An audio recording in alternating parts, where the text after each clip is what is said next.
When you look at it, the Red Magic 3 certainly exudes a gamer vibe. With vivid red accents in many parts of the body. And an angular look to most of the elements of the back. Including the fingerprint sensor. The edges of the phone itself are rounded though, so holding it in your hand isn't uncomfortable.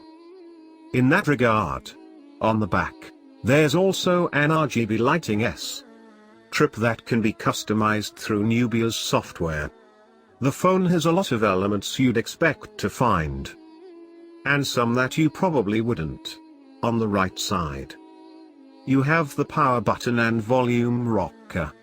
As a vent from which hot air is expelled.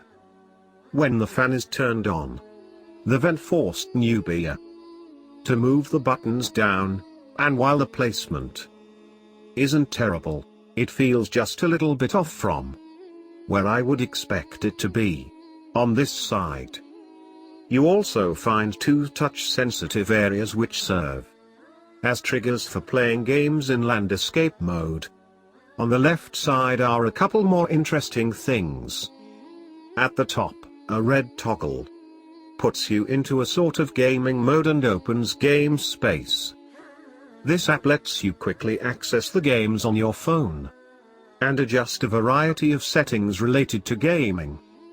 Below the toggle is a set of pin connectors meant to be used with the Magic adapter, which adds Ethernet and charging ports, plus a 3.5mm audio jack.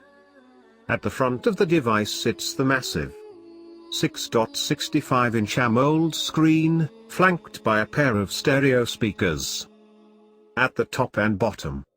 For a phone that has a big focus on media and gaming, the choice of a Full HD Plus display may be questionable for some people, but to be honest, I'm fine with it. The default UI scaling is a little bigger than I'd like, but it can be adjusted.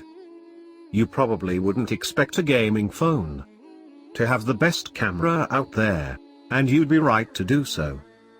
The Red Magic 3 does pack the popular Sony IMX586 48-megapixel sensor with quad-Bayer technology, so 4 pixels are combined into one to get more light. You can take a 48-megapixel shot as well if you want, but those will take up a lot more storage. You also can't use HDR at that resolution. The last two pairs of pictures provide some comparison between the 12-megapixel and 48-megapixel modes.